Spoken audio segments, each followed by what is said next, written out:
नमस्कार मंडळी. स्वर्गीय रणजित निंबाळकर सरांचं कालीच पैलवान अभिजित भैया पवार फलटण यांचा वेगाचा शेवट सर्जा याची सुद्धा गटाला हार झालेली आहे.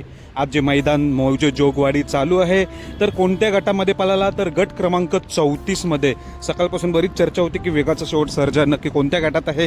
तर भावांनो, गट क्रमांक 34 मध्ये पळाला. त्याचा पैरा तोच होता जो मी सांगितला होता, कॉकटेल सोबत. कॉकटेल आणि वेगाचा शेवट सर्जाची गाडी आपल्याला पलताना दिसली, पण गाडी 2 नंबरला उतरून गाडीचा पराभव झालेला आहे. गटालाच मौजे जोगवाडीला हे मैदान चालू आहे.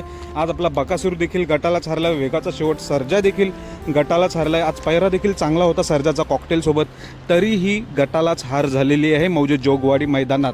तर भावांनो, आजचं दिवस काय आपला नाही, जेवढे फॅन आहेत बकासूरचे सर्जाचे, पण असं नक्कीच पुढच्या वेळी दोघेही कमबॅक करतील. बकासूर देखील करेल आणि वेगाचा शेवट सर्जा देखील करेल. आज गटाला जरी हार झाली तरी त्यांच्यात कमबॅक करायची ताकद क्षमता आहे या दोन्ही नंदींमध्ये.